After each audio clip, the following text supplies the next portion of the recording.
다 같이 그 자리에서 일어나셔서 하나님께서 우리에게 주시는 말씀입니다. 데살로니가전서 5장 23절 말씀 한 절입니다. 큰 소리로 하나님 말씀 읽고 아멘 하기를 원합니다. 시작. 평강의 하나님이 친히 너희를 온전히 거룩하게 하시고 또 너희의 온 영과 혼과 몸이 우리 주 예수 그리스도께서 강림하실 때에 흠 없게 보존되기를 원하노라. 아멘. 자리에 앉으시겠습니다. 하나님은 영이시고 하나님은 우리를 하나님 닮은 하나님의 형상대로 영적인 존재로 창조하셨다라고 했습니다. 그래서 우리가 예배 드릴 때에 그 영이신 하나님을 우리의 영이 예배하는 것입니다. 그 하나님의 영이신 하나님과 우리의 영이 만나고 하나님의 그 영의 손길을 경험하고 아멘. 눈에 보이지는 않지만 우리 예배는요, 우리의 믿음 생활은요, 하나님을 영이신 하나님을 섬기고 만나고 경험하고 그분의 도우심을 힘입고 그분의 기적과 능력을 가지고 살아가는 거예요. 아멘. 오늘 그러한 예배를 드리는 것입니다. 여러분 한 사람도 남김없이 빠짐없이 다 그런 하나님을 경험하는 이 시간 되기를 예수님의 이름으로 축복합니다. 우리는 지난 2번의 시간을 통해서 우리 눈에 보이진 않지만 더 본질적이고 영원한 영적인 세계가 있다는 것을 그리고 사람은요 눈에 보이지 않는 영적인 세계와 눈에 보이는 지금 이 세상 물질 세계 이 두 세계에 동시에 속한 아주 특별한 존재다라는 것을 살펴보았습니다. 오늘은 인간이라고 하는 존재의 본성과 본질적인 속성, 저와 여러분 우리 인간 사람의 존재적인 속성, 본질적인 속성을 좀 더 구체적으로 살펴보려고 합니다. 영의 사람 세 번째 메시지입니다. 제목을 같이 읽어볼까요? 시작. 자신의 전 인격을 주님께 온전히 드리고 순종하고 예배하라. 아멘. 자신의 전 인격을 주님께 온전히 드리고 순종하고 예배하라. 죄송합니다. 이러한 제목으로 하나님의 말씀을 전하겠습니다.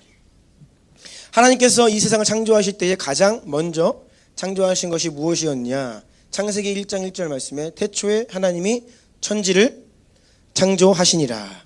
여기에서 천지라고 하는 것은 하늘과 땅, 하늘, 우주 공간을 말합니다. 땅, 우리가 밟고 있는 이 땅, 지구를 얘기한다 말씀드렸습니다. 그런데 이 원어를 보면요, 하늘을 이야기할 때 그냥 하늘 단수가 아니라 하늘들 복수형입니다.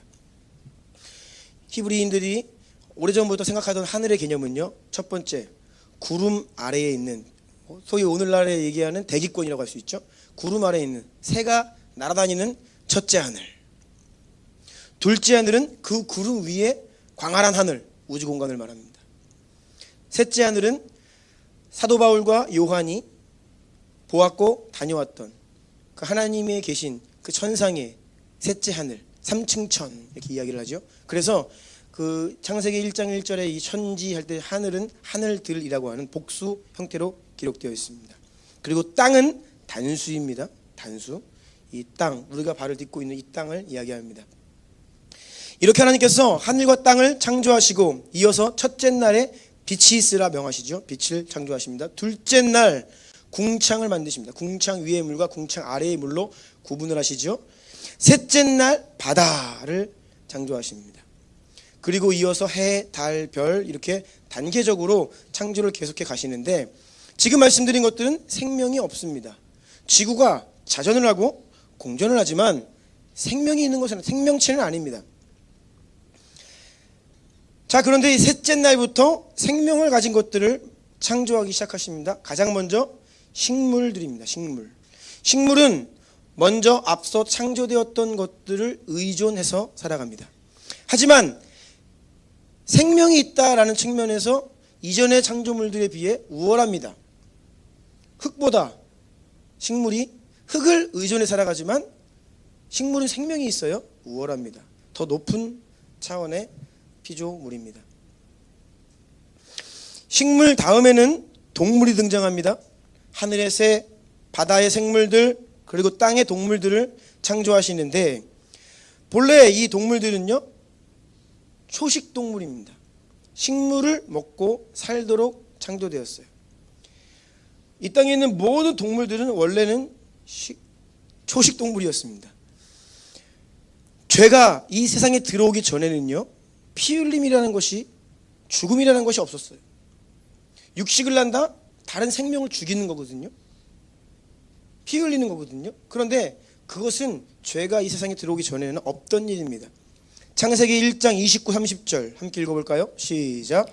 하나님이 이르시되 내가 온 지면에 씨 맺는 모든 채소와 씨 가진 열매 맺는 모든 나무를 너희에게 주노니 너희의 먹을 거리가 되리라.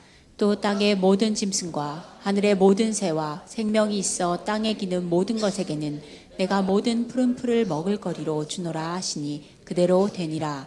아멘. 29절은 사람에게, 30절은 이 땅에 있는 모든 동물들에게 하신 명령인데요. 무엇을 주셨냐? 씨 맺는 채소, 씨 가진 열매, 모든 나무를 너희에게 먹을 거리로 준다라고 말씀하십니다.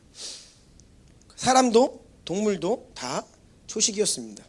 하지만 사람이 타락함으로 인하여 이 세상에 죄가 들어와서 가장 먼저 하나님께서 어떤 일을 하십니까? 죄를 범한 인간이 수치심이 들어오죠. 내가 벌거벗었음을 그때서야 비로소 알게 됩니다. 그래서 나뭇잎으로 가리고 막 그렇게 하잖아요. 그래서 하나님께서 사람에게 가죽옷을 지어 입히셨다라고 합니다. 가죽옷을 지어 입혔다. 3장 21절이거든요. 창세기. 다 함께 읽습니다. 시작. 여호와 하나님이 아담과 그의 아내를 위하여 가죽옷을 지어 입히시니라. 아멘. 아멘. 죄로 인하여 죄가 이 세상에 들어온 이후에 처음 죽음이라는 것이 여기 등장합니다. 가죽옷을 입혔다. 동물이 죽임당했다는 겁니다. 피가 흘려졌다. 그래서 이때부터는요, 이제는요, 우리의 죄, 우리의 수치심, 인간의 어떠함을 덮기 위해서는 생명이 필요한 거예요. 피 흘림이 필요하게 되었습니다. 죄로 인하여서 죽음이 이 피조 세계에, 창조 세계에 들어온 것입니다. 이 타락으로 인하여 창조 세계가 왜곡되어서 동물들이 일부가 육식을 하게 되는 겁니다. 그리고 사람은요, 노아 홍수 이후에 가서 육식이 허락됩니다. 창세기 9장 3절. 다 함께 읽을까요? 시작. 모든 산 동물은 너희의 먹을 것이 될지라. 채소같이 내가 이것을 다 너희에게 주노라. 아멘.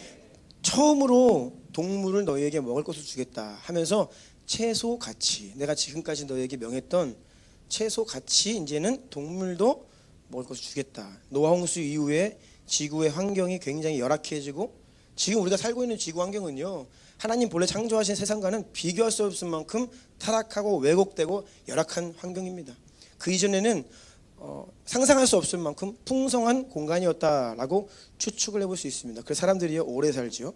굉장히 오래 살았습니다. 장수를 했습니다. 그리고 육식을 하지 않아도 충분히 영양분을 공급받아 살 수 있는 상태였을 것이다 라고 우리가 성경 말씀을 근거로 하여 추측을 하는 것입니다. 자, 지금 창조의 순서 이야기를 다시 지금 말씀드리고 있는 것입니다. 생명이 없는 것들로부터 생명이 있는 식물, 식물에서 동물, 그리고 이제 사람에게까지 가는데, 식물은 무생물들에게 없는 생명이 있죠. 동물은 식물에게 없는 혼이 있습니다. 계속해서 얹어지는 겁니다. 그 사람은요, 식물에게 있는 생명과 동물에게 있는 혼과 그 위에 영이 더해진 존재다. 계속 업그레이드가 되면서 더 고차원적인 존재, 결국엔 하나님의 형상을 닮은 사람까지 하나님께서 창조하시는 거예요. 그리고 뒤에 창조된 피조물들은 앞서 창조된 것들을 의존하며 살아갑니다. 하지만 더 우월한 존재다. 이것이 창세기에 기록되어 있는 천지 창조를 통해 우리가 알 수 있는 내용들입니다. 하나님이 그것을 우리에게 말씀하고 계세요. 자, 그런데 지금 제가 피조 세계의 구성 단계에 대해 말씀드린 겁니다. 생명이 없는 물체들이 있고요. 그 다음에 생명을 가진 식물, 생명과 혼이 있는 동물, 생명과 혼과 영이 있는 사람. 이 단계들을 말씀드리는, 이것이 피조 세계를 구성하고 있는 그 내용들이에요. 단계들입니다. 자, 그런데 지금 요한일서 5장 말씀 한번 볼까요? 5절부터 8절까지 같이 한번 읽겠습니다. 시작. 예수께서 하나님의 아들이심을 믿는 자가 아니면 세상을 이기는 자가 누구냐? 이는 물과 피로 임하신 이시니 곧 예수 그리스도시라. 물로만 아니요 물과 피로 임하셨고 증언하는 이는 성령이시니 성령은 진리니라. 증언하는 것이니 성령과 물과 피라. 또한 이 셋은 합하여 하나이니라. 아멘. 이 본문을 읽을 때 상당히 난해한 구절입니다. 그런데 저는 이 말씀을 지금 계속 제가 설명드리고 있는 이러한 창조 논리체계에 근거해서 이 말씀이 이렇게 해석이 되는데요. 한번 들어보세요. 이 지금 읽은 요한일서 5장 5절로 8절까지의 말씀은 예수님께서 하나님의 아들이심을 증언하는 내용이에요. 예수님이 그리스도시다라고 하는 것을 증언하는 본문입니다. 그런데 예수님이 하나님 아들이시다 하는 것, 그리스도시다라고 하는 사실은 물과 피와 성령으로 증언되셨다라는 것을 논리적으로 설명을 하고 있어요. 자, 여기에서 물이라고 하는 것은요, 예수님께서 세례 요한에게 받으신 물 세례를 말합니다. 마태복음 3장 16, 17절 읽어주세요. 예수께서 세례를 받으시고 곧 물에서 올라오실새 하늘이 열리고 하나님의 성령이 비둘기같이 내려 자기 위에 임하심을 보시더니 하늘로부터 소리가 있어 말씀하시되 이는 내 사랑하는 아들이요 내 기뻐하는 자라 하시니라. 아멘. 예수님께서 요단강에서 세례 요한에게 물 세례를 받으실 때 하늘로부터 이는 내 사랑하는 아들이다라고 하는 증언을 받으셨습니다. 그래서 이 세례 요한의 물 세례에서 이 물이 바로 그 물이 증언하는 자로 등장하는 거예요. 자, 두 번째 피란 예수님께서 십자가 위에서 우리를 대신하여 죽으시면서 흘리신 피를 말합니다. 자기의 생명을 다 내어주시면서 피 흘리시면서 내가 다 이루었다 말씀하신 그 십자가의 증거, 이것이 피입니다. 히브리서 9장 14절 읽어주세요. 하물며 영원하신 성령으로 말미암아 흠없는 자기를 하나님께 드린 그리스도의 피가 어찌 너희 양심을 죽은 행실에서 깨끗하게 하고 살아계신 하나님을 섬기게 하지 못하겠느냐. 아멘. 그리스도의 피, 그 피가 증언한다. 마지막 성령께서 증언하신다라고 기록되어 있습니다.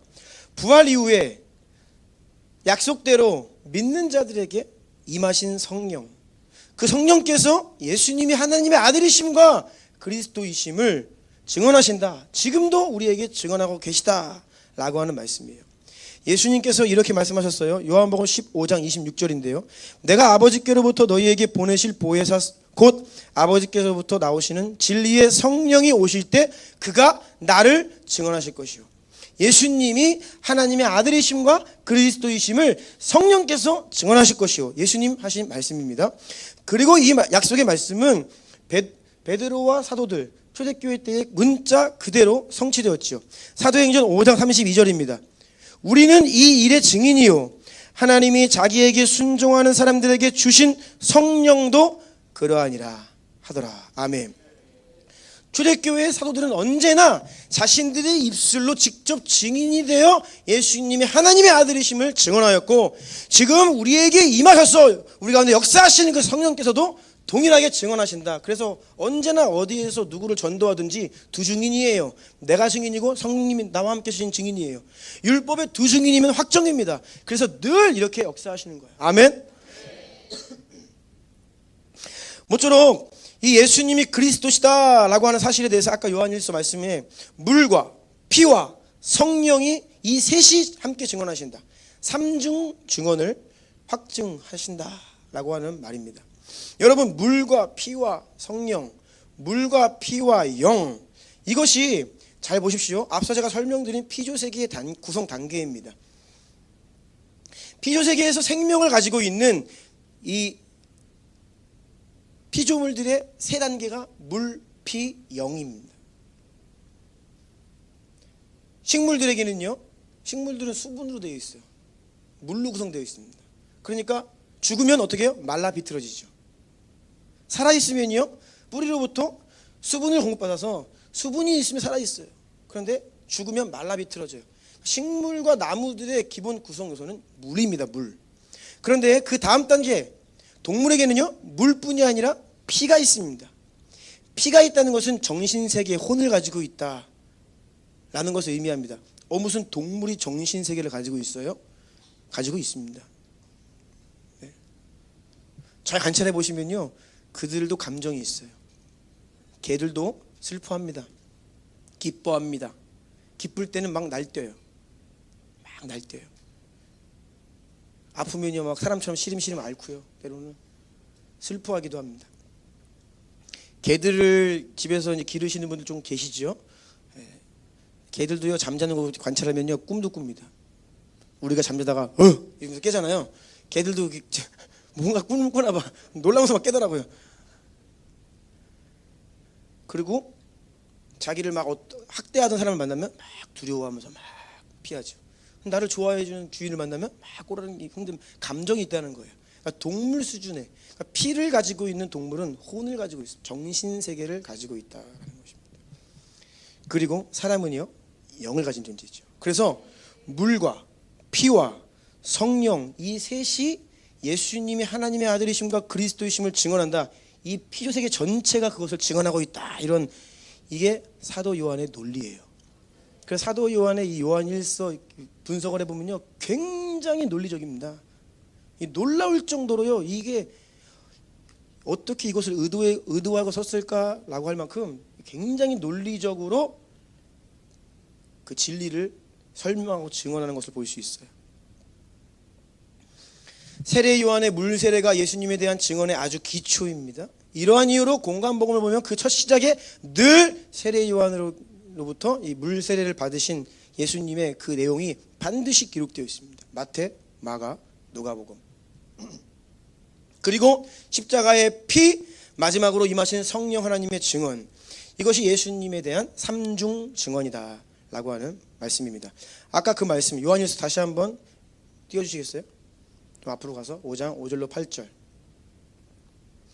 다 같이 다시 한번 읽겠습니다. 시작. 예수께서 하나님의 아들이심을 믿는 자가 아니면 세상을 이기는 자가 누구냐? 이는 물과 피로 임하신 이시니 곧 예수 그리스도시라. 물로만 아니요 물과 피로 임하셨고 증언하는 이는 성령이시니 성령은 진리니라. 증언하는 이가 셋이니 성령과 물과 피라. 또한 이 셋은 합하여 하나이니라. 아멘. 조금 이 말씀이 이해되십니까? 네, 이해되시죠? 조금 더 말씀드릴게요. 더 나아가서 같은 요한이 기록한 요한복음의 내용입니다. 영이신 하나님이 이 땅에 육신을 입고 사람이 되셨지요. 이것이 성육신입니다. 그러니까 당시에 그 요한 1서가 기록되던 배경에서 영지주의라고 하는 이단이 있었어요. 그들의 주장은 영이 왔다. 그러니까 사람 되신 것을 부정해요. 하나님이다, 영이다. 그래서 육신으로 사람이 되신 것에 대해서 부정을 해요. 그래서 육신을 아주 악하게 보고 눈에 보이는 물질 세계를 폄하하고 영 그러면서 이렇게 추상화시키는. 그래서 요한일서는요 우리가 본바요 눈으로 본바요 손으로 만진바다 이렇게 예수님이 실제다 사람이 대신 정말 실제다 우리 사람처럼 영적인 하나님이시지만 진짜 물질 이 육신을 가진 사람으로 오신 진짜 사람이셨다는 것을 계속 반복적으로 증언을 하고 있는 거예요. 그런데 예수님이 십자가 위에서 죽으실 때에 로마 군인이 예수님의 옆구리에 창을 찌릅니다. 그때 잘 아시다시피 물과 피가 흘러나옵니다. 이것이 굉장히 중요합니다. 요한복음 19장 34절 다 함께 읽습니다. 시작.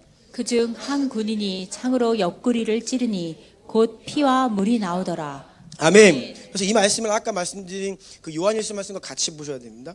그냥 영으로 오셔서 우리를 위해서 사역하신 것이 아니라 진짜 사람이 되신 거예요. 하나님은 영이시지만 예수님은요 물과 피와 영을 가지신 진짜 하나님이 되셨다는 거예요. 아멘. 그 증언이에요. 그래서 옆구리를 찔렀을 때 물과 피가 흘러나왔다.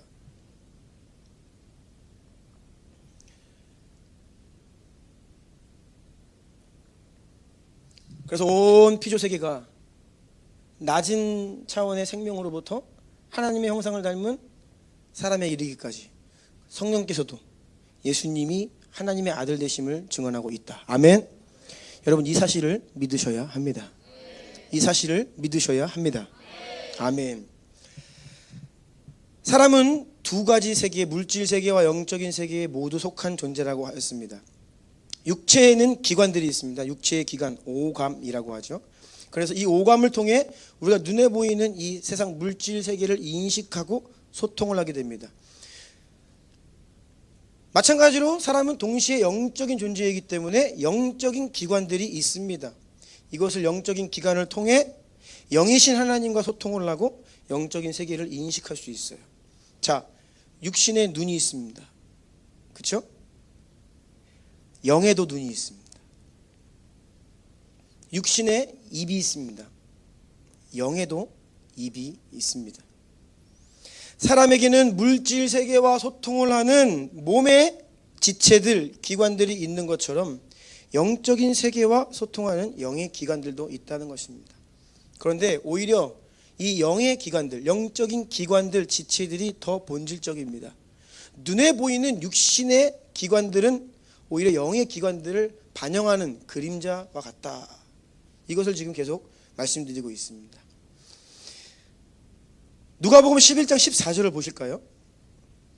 읽어주세요. 예수께서 한 말 못하게 하는 귀신을 쫓아내시니 귀신이 나가매 말 못하는 사람이 말하는지라 무리들이 놀랍게 여겼으나. 아멘. 아멘. 이 말씀을 본래 원어 직역을 하면 예수께서 한 말 못하게 하는 귀신이 아닙니다. 이 귀신은 그냥 말 못하는 귀신입니다. 말 못하는 귀신, 벙어리 귀신이다. 이게 원래 의미입니다. 그러니까 영적인 악한 영들도 입이 있다는 거예요. 근데 이 영은 특징이 뭐야? 말 못하는 영이에요. 근데 그 영이 사람을 사로잡자 그 사람이 말을 못해요. 이게 영적인 세계가 본질이라고 하는 의미입니다. 그래서 이 사람이 말 못하는 사람의 입을 열기 위해서는 말 못하는 귀신을, 악한 영을 쫓아내야 됐어요. 이해되십니까? 네. 다른 방법이 아니에요. 어떻게 뭐 의학적으로 입을 어떻게 말을 하게 해볼까가 아니라 말 못하는 약한 영을 축사, 쫓아내야 그 이후에 이 사람이 말을 하기 시작했다는 것입니다. 이렇게 여러분 영적인 세계에도요, 우리 눈에 보이는 이 기관들 있다는 거예요. 무언가 기능을 한다는 거예요. 눈이 보듯이 영적인 세계에도 보는 눈이 있고요, 귀가 있고 입이 있고 다 있어요. 그런데 문제는 인간이 타락함으로 인하여서 하나님과 연결이 끊어져서 영적으로 죽은 자가 되었다라고 말씀드렸잖아요. 죽음이라고 하는 성경에서 말하는 첫 번째 의미가 영적으로 죽었다. 그러니까 영이 죽어버린 거예요. 영의 감각이 죽어버린 거예요. 영의 기능이 죽어버린 거예요. 그 기능을 하지 못한 채 태어나는 거예요. 전혀 영적인 기관들이 작동을 하지 않는다는 것입니다. 그렇게 태어나서 오랫동안 삽니다. 예수님 말씀처럼 성령으로, 영으로 다시 태어나기 전까지는, 그래서 우리의 영이 살아나기 이전까지는 영의 기능이 작동을 못해요. 그래서 많은 사람들, 아니요 더 나아가서 대부분의 사람들이 이 영이 뭔지, 영의 기관, 영의 어떤 기능이 뭔지를 전혀 몰라요. 경험이 없기 때문에. 아니, 영적인 세계가 있는지도 모르고 살아가는 인생들이 많죠. 그리고 간혹 영적인 세계에 좀 관심이 있는 사람이 있을 수 있습니다. 그런데 영적인 세계는요, 이 세계를 창조하신 하나님의 그 진리의 말씀을 통해서 우리가 영적인 세계를 이해할 수 있지, 우리가 어떤 추측이나 어떤 이런 것들, 근데 세상 사람들은요, 혹여라도 영적인 세계가 있다라고 생각하는 사람들은요, 온갖 미신, 어떤 거짓말, 미혹에 당해서 막 그냥 막연하게 두려워하거나 추상적으로 알죠.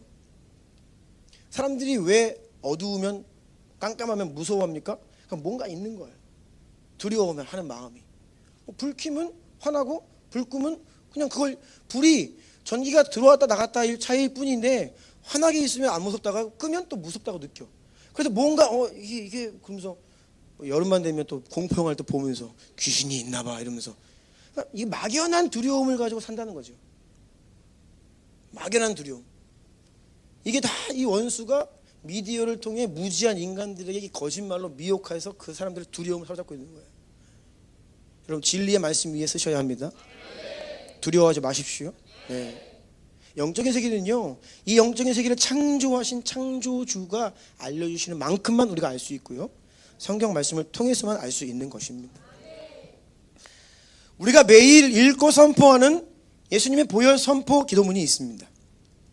이 예수님의 보혈 선포 기도문은 두 부분으로 구성되어 있습니다. 첫 번째 부분은 신약 성경의 구절들을 중심으로, 제가 이제 여러분 훈련방에 들어와 있는 분들에게는 이 보혈 선포 기도문을 다 보내드렸죠. 열심히 하고 계십니까? 저기에서 좀 소리가 잘 안 들리는데요. 네. 특히 나는 기도 생활이 안 된다 하시는 분, 그냥 그거 읽으세요. 네. 그게 돌파의 키입니다. 그냥 읽으세요. 큰 소리로 그냥 읽으세요. 네. 다 전체 읽기가 힘드시면 5분, 10분, 15분, 20분이라도 그냥 시간을 내서 다른 기도 하지 마시고 그거 읽으세요. 그냥 믿음으로. 저는 그 예수님의 보혈 선포 기도문에 달려있는 각주들, 여러분이 이제 그걸 잘하시면 제가 이 파일도 드릴 겁니다. 성경 말씀이 다 달려있어요. 그래서 이제 그 말씀을 선포하면서 같이 하는 거예요. 그러면 더 의미 있습니다. 내가 이 선포 기도를 왜 하는지 각주, 레퍼런스가 달려있는 거예요. 성경 말씀을 통해서. 그런데 이 파트 1은 신약 성경의 구절들을 중심으로 인류 구원을 위해 예수님께서 흘리신 보혈의 능력에 관한 내용이 파트 1입니다. 두 번째 부분은 성경 전체를 아우르면서 속사람의, 우리의 속사람, 보이지 않는 속사람의 각 지체, 부분들의 기능에 대한 내용들입니다. 그래서 속사람의 각 지체의 보혈로 덮기와 선포하기, 이것이 파트 2의 제목이죠. 이 보혈 선포 기도문의 저자 아테프 박사님은요, 왜 자신이 이렇게 성경 전체를 자세하게 연구를 해서 그 안에서 예수님의 보혈이 우리에게 행한 일이 그냥 예수님의 십자가 찬양합니다 끝이 아니에요. 예수님이 우리를 구원했습니다가 아닙니다. 십자가의 보혈로 우리는 죄용서 받았습니다. 그런 단순한 문장이 아니잖아요. 너무나 자세하고 풍성하고 방대한 양의 이 선포기도, 예수의 보혈의 능력을 왜 그렇게 많은 양의 기도문을 만들게 되었는지에 대한 배경을 그 서문에서 기록을 하고 있습니다. 이분이 젊은 시절에 많은 은혜를 경험했습니다. 실제로 깊은 영적인 체험도 합니다. 또 오랜 시간 기도도 해봤습니다. 성경 읽기에 전념도 해봤습니다. 그런데 외부로부터 어떤 원수의 공격이 딱 오면요, 확 무너지는 거예요. 또 어떤 때는 이거는 외부로부터 공격이 아니야. 자기의 죄성, 나의 죄, 내 연약함, 반복해서 짓는 죄, 어떤 이런 문제들로 인해서 실패를 자꾸 경험하는 거예요. 내 안에 하나님을 향한 갈망은 있는데 은혜와 거룩한 삶을 살아낼 수가 없다는 것입니다. 그래서 뭐라고 말씀하냐면 마치 그런 자신이 정신분열자처럼 느껴졌다. 왜냐하면 어떤 때는 영적으로 열정이 가득하고 에너지가 넘치고 믿음이 좋아 보입니다. 그런데 어떤 때는 좌절과 우울함에 휩싸이고 영적인 침체에 빠져들고 믿음이 전혀 없어 보인다는 거예요. 이 두 가지 모두가 왔다 갔다 왔다 갔다. 그러니까 내가 지금 인격 분열이야? 라고 느낄 만큼 이러한 요동치는 감정의 변화에서 해방되기 위해 많은 방법들을 시도해봤지만 아무런 효과가 없었고, 금식기도 가운데 초대교회 영적인 아비들의 책들을 읽는 중에 내 문제가 이거구나 라는 것을, 그 해결 방법을 찾게 되었던 거예요. 그것이 바로 성경에 기록되어 있고 초대교회 아비들이 이야기했던 바로 새사람, 속사람, 우리 안에 있는 숨겨진 겉사람의 문제가 아니라, 눈에 보이는 문제가 아니라 속사람, 영적인 세계에 대한 그 부분을 발견한 것이에요. 여러분, 우리의 겉사람은 보이지 않는 속사람을 가시적으로 반영하고 있는 것입니다. 겉사람에는 다른 지체들이 있죠.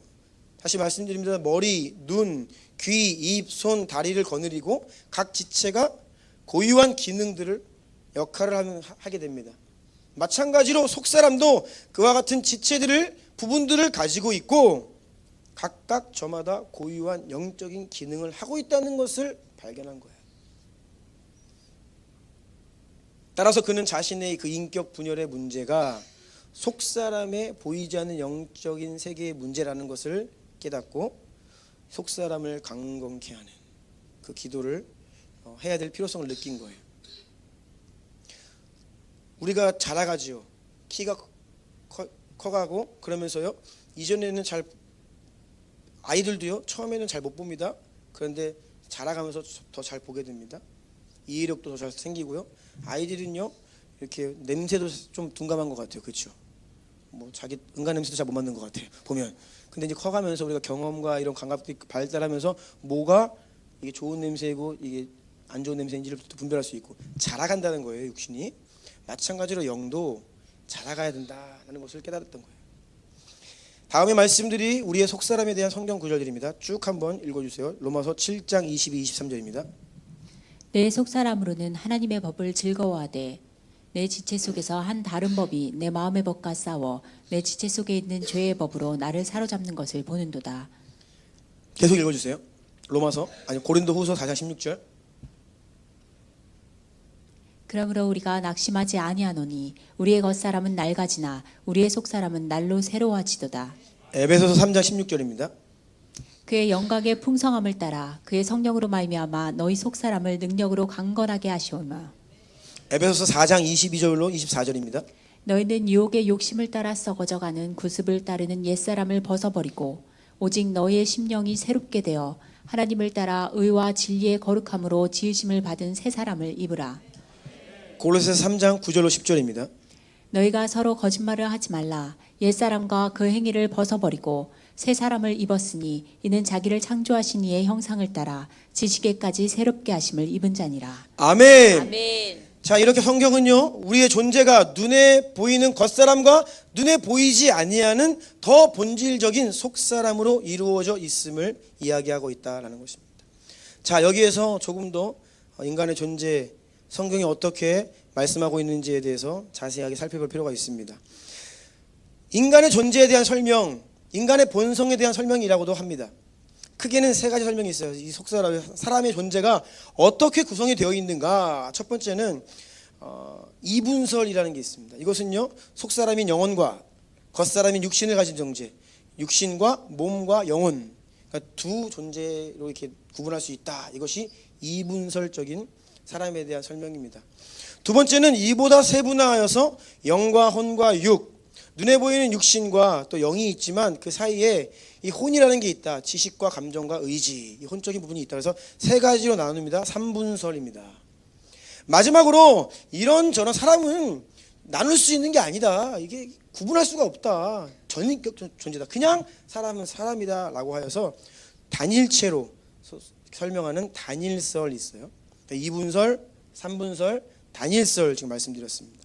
그런데 이 세 가지는요, 무엇이 맞냐 틀리냐 옳고 그르냐의 문제가 아니라 인간이라고 하는 존재를 어떻게 설명할지에 대한 방법론의 차이예요.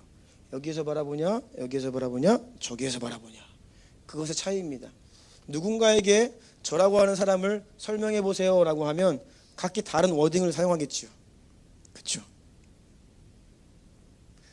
나의 진짜 관심사가 어디인지 설명이 달라요. 그런데 결국은 똑같은 사람을 보고 설명을 하고 있는 거예요. 그러니까 잘 들여다보면 같은 말을 하고 있는 겁니다. 어떤 이야기를 하려고 하는지에 대해서 더 적절한 방법이 달라져요. 지금 말씀드린 세 가지 방법. 성경을 보면요, 어떤 때는 영과 혼과 육을 이렇게 자세하게 구별을 하여 언급하는 말씀도 있고요. 또 어떤 때는요, 이게 영인지 혼인지 영혼을 통틀어서 이야기하는 것 같은 그런 말씀도 있습니다. 또 어떤 때에는 그저 그게 뭐 영이라고 하든 혼이라고 하든 뭐 육신이라고 하든 그냥 그 사람 존재를 이야기하는 경우도 있어요. 그러니까 예를 들자면 베드로가 오순절에 성령님이 임하시고 설교를 합니다. 그때 3,000명이 회개하고 돌아옵니다. 아시죠? 그날 신도의 수가 3,000이나 더하더라 할 때 여기 신도의 숫자 할 때 그 숫자는 혼이란 뜻이에요.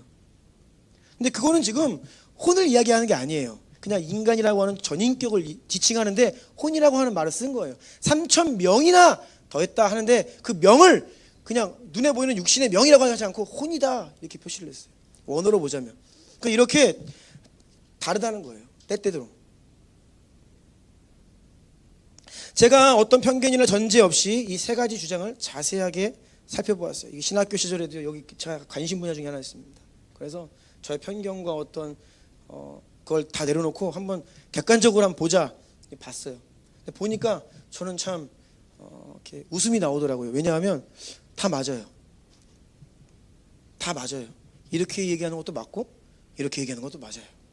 마치 동전을 보면요, 이쪽을 보면 앞면이 보이고 이쪽을 보면 뒷면이잖아요. 여기서는 여기를 보고 있으니까 뒷면이라고 하고 여기서는 앞면이라고 하니까 둘 다 맞는 거지요. 근데 싸워. 내가 맞대. 넌 틀리대. 이게 사실 이 신학적인 논쟁 가운데 있더라고요. 그래서 조금만 마음을 열고 유연적 사고를 가지면 그냥 서로가 다 통해요. 그 말이 또 그 말이야.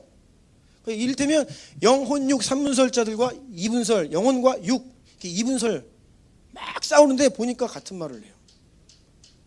왜냐하면 영혼이다, 육이다 라고 하는 분들도 이 영혼을 성경의 용법에 따라서 두 가지로 분류를 합니다.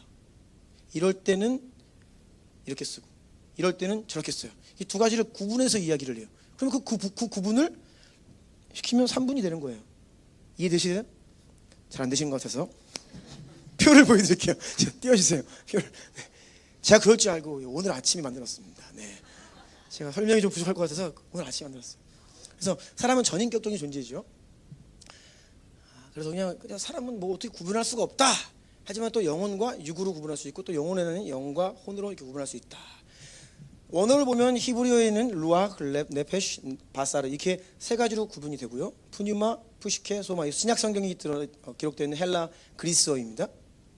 그래서 3분설자들이 볼 때에는 이것이 명확히 구분이 되어 있어요. 그런데 2분설자들이 영혼과 육 이 두 가지 구분을 하는 분들은 이 루하와 레페시가 사실 같은 영혼을 말하는 것이다.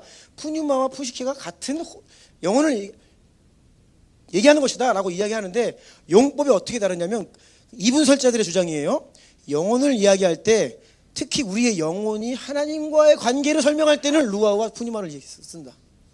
우리의 영혼이 이 물질 세계와 소통할 때 측면에서 설명을 할 때에는 네페시와 푸시케를 쓴다. 본인들 안에도 영법을 구분을 해요. 그러니까 뭐 영혼이 뭐 하나든 둘이든 영과 혼을 나뉘든 비슷한 거예요. 사실은요. 싸울 필요가 없어요.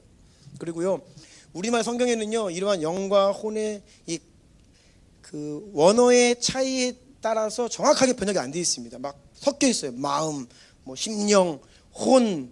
그래서 잘 구분하기 어려운데 최소한 영어 성경을 보면요 조금 이것이 잘 구분이 되어 있습니다. 그래서 영어 성경에 영은 spirit, 혼은 soul, 영은 heart, 혼은 mind. 해서 이 heart와 mind도요 조금 구분이 돼요. 원어로는요. 헬라어로 heart는 카르디아, mind는 누스에서 이게 같은 마음인데 조금 달라요. 그래서 heart는 심령, 그래서 영적인 것에 가깝고요. 저 mind, 누스는 혼에 가까워요. 아무튼 이렇게 구분이 된다는 거예요. 어떻게 좀 구분 되시겠어요? 아직도 좀 부족한 것 같네요. 그래서 제가 다음 주에 한 번 더 하려고 그래요. 설명이 사실은 제가 뭐 이 영과 혼과 육에 대해서 설명을 사실 설교 한 번으로 딱 끝내고 다음 이제 시리즈 들어가려고 그랬어요. 근데 하다 보니까 이게 너무 길어지는 거예요. 그래서 원래 오늘까지 하고 하려는데 다음 한 번 더 영과 혼과 육을 설명을 해야 됩니다. 왜냐하면 이게 잘 이해해야 되는 부분이기 때문이에요. 자, 그런데 뭐 결론적으로 말씀드리면 단일설의 주장도 맞는 거예요.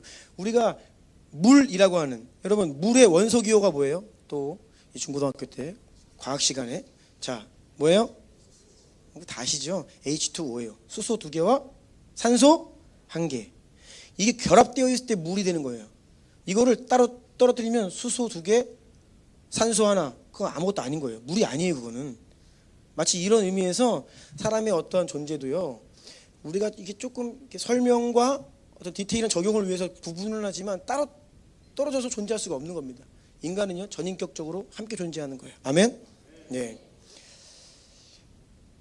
하지만 그럼에도 불구하고 지금 말씀드린 이 세 가지 입장이 다 성경에 드러나요. 그래서 저는 기본적으로 이 3분설적인 이해를 기초에 깔고 2분설적인 이해를 하고 단일설을 이해해야 통합적인 이해가 가능하다라고 생각을 합니다. 그래서 이 말은요 여러분도 그렇게 이해하시라는 겁니다. 네.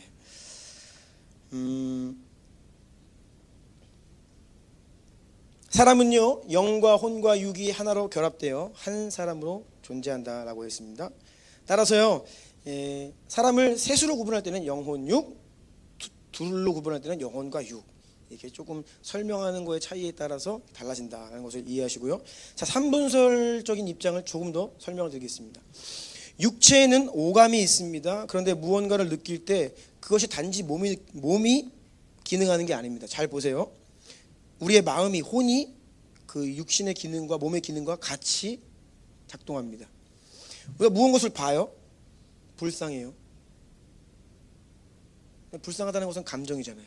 마음이. 그러니까 이게 벌써 우리가 무언가를 본다, 인식을 한다는 것은요 육신만 역사하는 게 아니라 우리의 마음이 혼이 같이 인식을 하는 거예요. 그래서 보면서 지식을 얻고 또 보면서 어떤 감정을 느끼고 또 아픈 것도요 육신이 아파도 우리의 마음이 병들어 있으면 못 느껴요.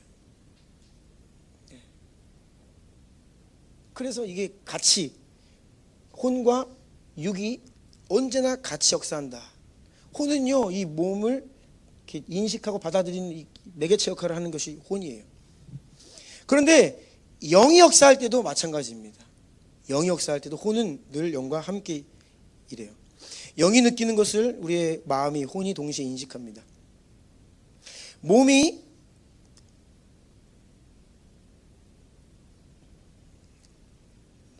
설명이 너무 길어지니까 넘어가겠습니다.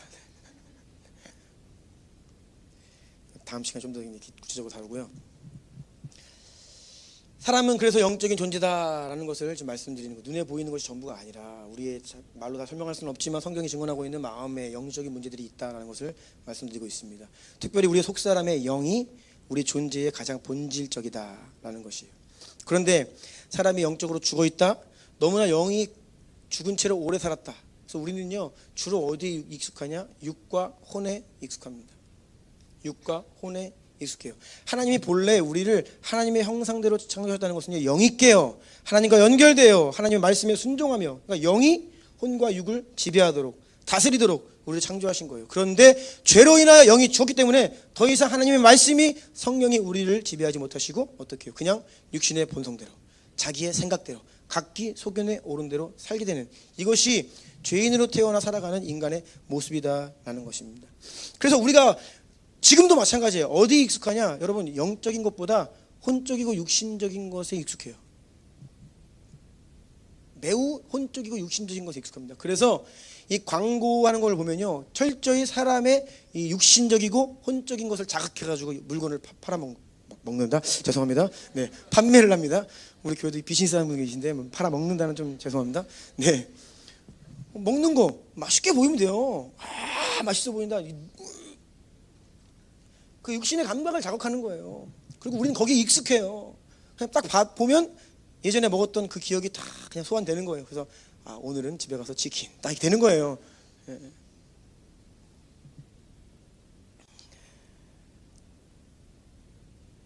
본래는요, 아까 이분설에서 이야기하지만 영혼과 육신을 따로 이야기하죠. 그러니까 본래 사람은 영과 혼이 긴밀하게 연합되어 있어야 돼요. 그런데 제가 보니까 이 혼이 육신과 훨씬 더 긴밀하게 연합되어 있어요. 지금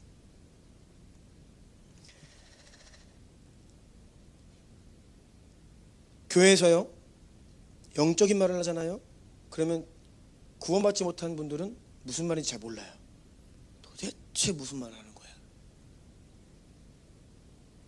잘 이해 못해요. 그리고 또 영적인 메시지가 선포되면요 우리 가운데 충돌이 일어납니다. 그동안 내가 익숙하게 살아왔던 나의 육적인 체계와 혼적인 체계와 충돌해요. 영이 그게 아니라고 이야기하니까 너 죄인아, 너 회개해야 된다라고 계속해서 하나님 말씀이 고발하기 때문에 우리가 막 충돌이 일어나요. 그래서 여러분 예배를 드릴 때 우리가 영으로 깨어있지 않으면요 이게 아무 일도 안 일어나는 것도 좀 이상한 거예요. 그러니까 제가 은혜 많이 받았습니다라고 하는 것은요 이게 조금 자신의 내면을 살펴보아야 됩니다. 그런데 제가 이제 보면요 영적인 설교 하기를 원하는데 이게 어떤 사람들이 이렇게 자요. 왜냐하면 관심 분야가 아니에요. 무슨 말인지 몰라요. 그런데 그런 분들이 언제 딱 깨어나냐? 예화를 들으면 깨어나요. 우리가 익숙한 예화가 뭐예요? 하도 못 알아들으니까 예수님도 자꾸 예화를 드시거든요. 영적인 얘기를 하는데 잘 못 알아들어요. 그러니까 대부분이 또 가서 이렇게 씨를 뿌리고 이렇게 농사를 지으니까 그 비유를 드시는 거예요. 그러니까 눈에 보이는 물질세계의 비유를 들어서 영을 깨우시는 역할을 하는 건데, 그래서 예화를 들으면 깨어나고, 재밌는 얘기하면 깨어나고, 또 손흥민 얘기하면 깨어나고 막 그래요. 근데 또 영적인 얘기 들어가면 또 이렇게 돼요. 왜냐? 영적인 것에 익숙하지 않기 때문에. 근데 이 부분에서 우리가 되돌아볼 필요가 있어요. 당연히 사람은 영적인 것보다는 육적이고 혼적인 것에 익숙하고 잘 반응을 해요. 근데 교회가 잘못하면요 사람들을 비유를 맞추고 사람들을 더 모으기 위해서 영적인 이야기보다는 혼적인 이야기를 합니다. 그래서 적지 않은 설교가 교회 밖에서도 들을 수 있는 강연 비슷한 설교가 많아요. 자기개발, 모티베이션, 어떤 그러한 비슷한 그 마음을 이렇게 동기부여를 주는 것들이죠. 물론 이것도 영 안에 속해 있는 영역이기 때문에 나올 수 있지만 너무나 이 영적인 메시지는 빠지고 혼적인 메시지가 현대 교회 강단에 많아지고 있는 것은 사실이에요. 왜냐하면 그래야 사람들이 좋아해요. 그래야 사람들이 와 그래요. 그래야 사람들이 몰려요. 그래서 교회의 성장이 우상이 되면요, 교회는 혼쪽으로 갑니다. 인간의 논리와 상식 수준의 교회가 됩니다. 저는 제가 꿈꾸는 교회는 성도들의 삶은요, 우리의 상식 수준의 삶이 아니에요. 상식적으로 운영되는 교회가 아니에요. 비상식이면 안 되지만 상식을 초월한 영적인 교회가 되어야 합니다. 영적인 능력과 권세와 권위를 가진, 아멘. 어제도 우리가 훈련 받을 때 우리 민청 목사 말씀하신 것처럼 성령의 능력을 가진, 은사를 가진, 아멘. 그래서 그런 비유를 쓰시더라고요. 우리가 성령의 능력이 없으면, 구원은 받았지만 성령의 능력이 없고 은사가 없으면 불화살을 쏴야 되는데 이쑤시개를 날리고 있대. 이렇게 삥, 원수가 아이고 뭐니 이러면서 싸움하고 있다는 거예요. 이게 뭐야 이게. 예. 한번 성도로 살고 우리가 사역을 하려면 이 불화살을 당겨서 원수의 그냥 심장을 팍! 이게 능력이라는 거, 성령의 능력. 영적인 세계에 무지하면 우리가 그렇게 살 수 있어요. 무능력한 그리스도인의 모습으로. 무능력하게 살면 세상과 동화됩니다. 세상에 끌려갑니다. 세상에 영향을 줄 수가 없어요. 세상으로부터 영향을 받으며 질질 끌려다니는 삶을 살게 됩니다. 히브리서 4장 12절 함께 읽겠습니다. 시작. 하나님의 말씀은 살아있고 활력이 있어 좌우에 날선 어떤 검보다도 예리하여 혼과 영과 및 관절과 골수를 찔러 쪼개기까지 하며 또 마음의 생각과 뜻을 판단하나니. 아멘. 하나님의 말씀이 내가 너희에게 이른 말은 영이요 생명이다. 아멘. 영의 말씀이, 하나님 말씀이 선포되면요, 영과 혼이 구별되기 시작해요. 혼적인 것들과 영적인 것들이 구별됩니다. 마음과 생각과 뜻을 판단하게 돼 있어요. 하나님 말씀이. 이 말씀이 딱 거울이 되어서, 내가 이게 잘못 생각하고 있구나, 이것을 내려놔야 되는구나, 이것을 끊어버려야 되는구나, 회개해야 되는구나, 돌이켜야 되는구나, 이렇게 살면 안 되는구나. 자기 얼굴에 뭐가 묻은지 모르는 거예요. 영적인 세계가 안 보이니까. 그런데 하나님 말씀이 영적인 거울이 되어서 나를 비춰줘야 되는 거예요. 야, 내가 더러운 자구나, 내가 정말로 참혹한 자구나.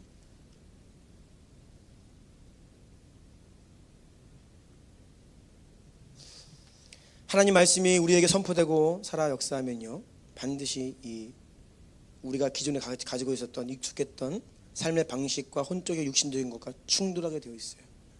오늘도 여러분 안에 이 충돌이 일어나야만 합니다. 그래야 우리가 회개하고 돌이켜 우리의 영과 혼과 육을 주 앞에 엎드려 구별할 수 있는 것입니다. 고린도전서 14장 13절 14절 보면요, 그러므로 방언을 말하는 자는 통역하기를 기도할지니 내가 만일 방언으로 기도하면 나의 영이 기도하거니와 나의 마음은 열매를 맺지 못하리라. 이거 보세요. 방언은 은사입니다. 그런데 그 의미를 우리는 알지 못해요. 왜? 영이 하는 기도이기 때문에. 우리의 가장 속사람, 나라고 하는 이 본질적인 나의 영이 하는 기도가 방언 기도예요. 그 내용을 몰라요. 그래서 나의 마음은 이 혼이죠. 이해를 못해요. 그래서 여러분, 이 방언 기도가 참 중요합니다. 왜냐하면요, 우리가요, 내 생각으로 잘못하면요, 육신의 필요를 따라 기도를 해요. 육신적으로 기도한다고.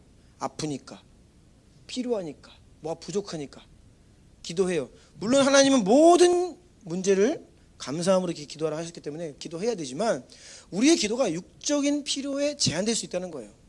그리고 우리의 마음의 기도가 우리의 이해와 논리 수준에 제한될 수 있는 거예요. 그런데 하나님은요, 기도가 무엇입니까? 하나님의 뜻이 하늘에서 이루어진 것처럼 이 땅에서 이루어지기를 원하시기 때문에 우리에게 믿음의 기도를 하라고 하시는데, 우리가 진짜 하나님 마음에 합한 기도를 하려면요, 어떻게 해야 되냐? 영의 기도를 해야 됩니다. 그래서 여러분, 방언의 은사를 다 구하셔야 됩니다. 방언으로 기도하셔야 됩니다. 할 수 있으면 바울의 고백처럼 많이 하십시오. 방언 기도를 많이 하십시오. 그러면요, 내 마음은 이해하지 못하지만 하나님의 뜻과 합한 기도를 올려드릴 수 있는 줄로 믿습니다.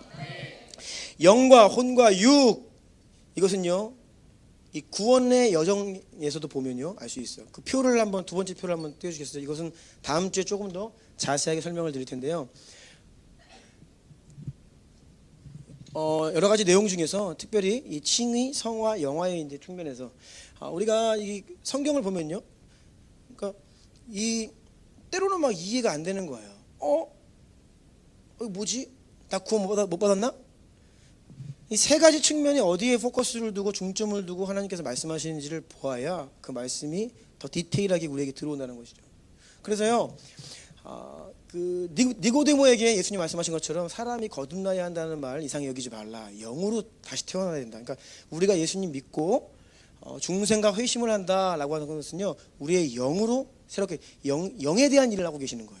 그리고 이것을 우리에게 완전하게 의롭다 해주시는 사건. 이 칭의는요, 우리의 영에 포커스를 해서 이해를 해야 하나님 말씀이 이해되지 않게 우리가 잘 아멘할 수 있습니다. 그리고요, 믿음 이후에 우리가 예수님과 동행하고 성령님을 따라 자라가는데요, 우리의 속사람이 성장하는 거예요. 강건해지는 거예요. 변화되는 거예요. 그러니까 우리의 혼, 우리의 마음과 생각과 감정, 예수님을 믿어도 감정에 문제가 있습니다. 예수님을 믿어도 때로는 무지합니다. 예수님을 믿어도 의지가 연약합니다. 그러니까 우리의 혼적인 영역들은요, 계속해서 하나님의 은혜와 리프레시와 리뉴가 필요한 거예요. 그래서 이것들을 계속해서 우리가 살아가는 인생 가운데 예수님을 닮아가고 성장하는 이 측면은 바로 성화라고 하는 부분에서 우리가 볼 수 있고요. 그리고 이제 예수님 다시 오실 때에 우리가 부활의 몸을 입죠.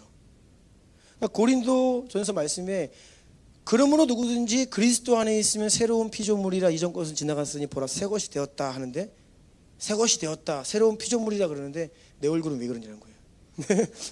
내 얼굴, 제가 오늘 아침부터 제가 느낌이 얼굴이 너무 푸석푸석해요. 오늘 여러분들이 뭐 느낀지 모르겠어요. 제가 피곤한지 뭔지 얼굴이 주님 제 얼굴에 생기를 주십시오, 생기를 주십시오 그러는데 때로는 피곤해요 육신이. 아니 새로운 피조물이라고 하는데 나 왜 이렇게 병들어 아파? 그러면 신앙생활하다가 잘못하면 이게 말씀에 이게 충돌이 일어나는 거야. 내 안에 이게 뭐야? 새로운 피조물이라면서. 그러면서 말씀이 가짜예요? 원수가 딱 치고 들어와요.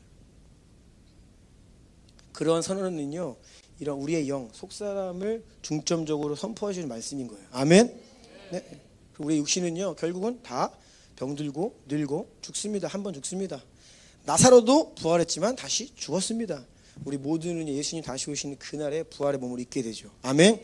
그래서 하나님께서, 주님께서 말씀을 통해 우리에게 구원이다, 너 구원 받았다 말씀하실 때는요, 하나님은 이미 시간의 완성 속에서 우리를 바라보고 계세요. 그래서 이 과거와 현재와 미래 칭의, 우리의 영에게 하신 일, 지금 우리 가운데 우리가 계속 변화되고 있는 지금 현재 이루어가고 있는 구원, 앞으로 먼 미래에 우리의 육신이 부활을 입을 것, 이 모든 구원을 통틀어서 구원이다 말씀하시는 거예요. 아멘. 근데 이것이 영과 혼과 육이 하나로 바로 나인 것처럼, 육만 나예요? 혼만 나예요? 영만 나예요? 아니죠.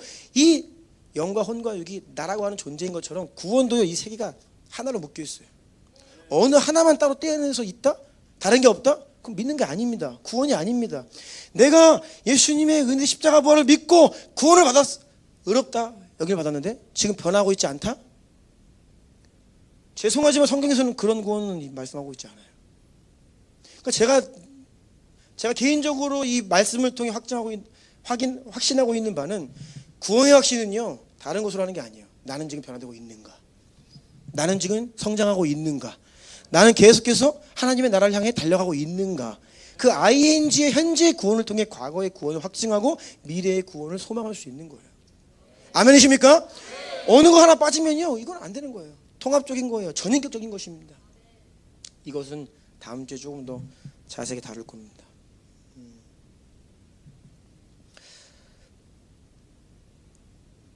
이제는 말씀을 조금 마무리하려고 하는데요.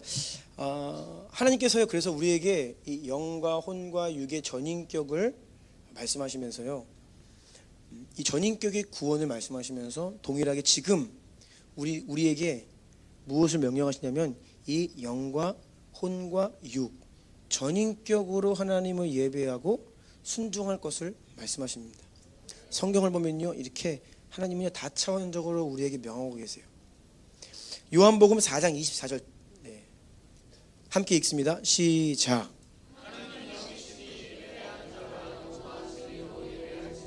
아멘. 가장 먼저 어떻게 예배하라고 하냐면 영으로 예배해라. 아멘. 근데 여러분, 영으로 예배하는 게 뭐야? 이 부분에 대해서 우리가 익숙지가 않다는 거예요. 몸으로 와서 예배할 수는 있죠. 우리의 마음으로 좀 이렇게 정성으로 좀 해볼까? 뜻으로 힘을 다해서 조금 감이 와요. 근데 영으로 예배하는 게 뭐지? 우리 영이 깨어나고 더 활성화돼야 돼요. 그런데 예수님은 영으로만 예배하는 것이 아니라 영과 진리로 예배해야 된다. 왜냐하면 진리, 하나님의 영이신 말씀이 우리 가운데 계속 선포되고요. 그 말씀 앞에 우리가 순종함으로 따라간 이게 영이에요. 아멘. 네. 말씀이 없이는요 영으로 갈 수 없어요. 진리의 말씀이 선언되지 않으면요 우리 스스로 어떻게 그 길을 찾아갈 수 있겠어. 그래서 영과 진리로 예배할지니라. 그 말씀이 진리가 선포될 때에 무엇이 영이고 혼인지 가른다, 구분시킨다 말씀하고 계시잖아요. 그래서 여러분, 우리가 하나님 우리에게 명하시는 것처럼 자 영으로 하나님을 예배하게 하옵소서. 내 영아 하나님을 예배해라. 내 영아 하나님 송축해라. 그래서 하나님의 그 임재 가운데 쫙 들어가면요 이 방언이 막 나와요. 방언으로 노래가 나오고.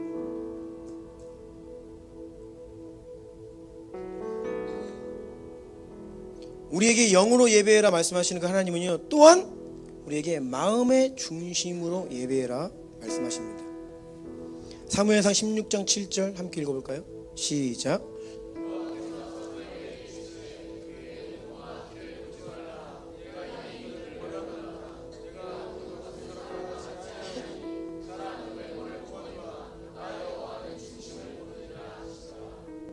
겉으로만 하는 거 안 된다는 거예요. 마음으로 중심으로 하나님을 예배해라 말씀하십니다. 이사야 29장 13절입니다. 주께서 이르시되 이 백성이 입으로는 육으로는이죠. 입으로는 나를 가까이하며 입술로는 나를 공경하나 그들의 마음은 내게서 멀리 떠났나니 그들이 나를 경외함은 사람의 계명으로 가르침을 받았을 뿐이다. 몸으로만 하는 예배가 있다는 거예요. 몸만 와 있는 예배가 있다는 거예요. 입은 열어서 찬송하고 기도하는데 마음은 하나님께 향하지 않고 있는 그러한 기도와 예배가 있다는 거예요. 하나님은요 우리의 마음을 원하시는 거예요. 로마서 12장 2절입니다. 너희는 이 세대를 본받지 말고 오직 마음을 새롭게 함으로 변화를 받아 하나님의 선하시고 기뻐하시고 온전하신 뜻이 무엇인지 분별하도록 하라. 우리의 마음을 계속해서 새롭게 함으로 하나님께 나아오라고 말씀하고 계십니다. 그리고 마지막으로 몸으로 예배해라. 로마서 12장 1절입니다. 다 함께 읽게요. 시작.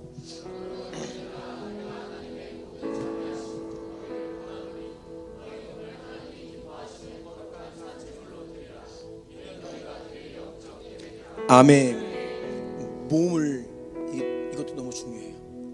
몸만 와 있으면 문제이지만 몸을 무시하는 건 더 큰 문제입니다. 우리가 왜 주일 오후에 하나님을 경외함으로 성경 읽기 훈련을 합니까? 왜 우리가 일어서서 두 손으로 하나님의 말씀을 받들어 다 이렇게 들고 큰 소리로 하나님을 이렇게 말씀을 읽습니까?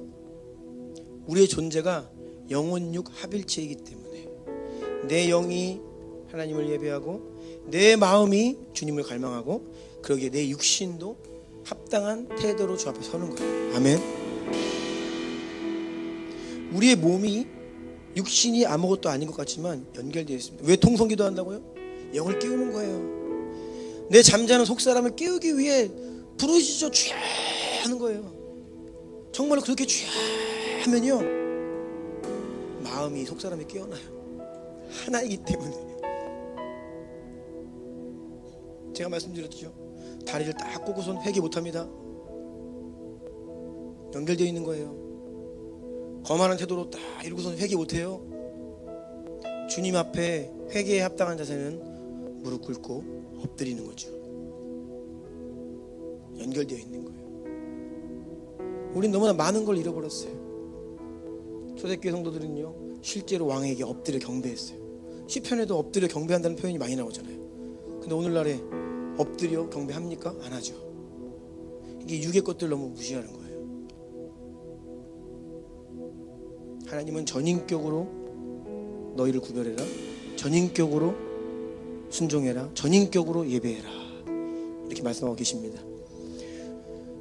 그래서 오늘 이 본문 말씀에서 마지막으로 같이 읽을게요. 5장 23절 데살로니가전서 시작.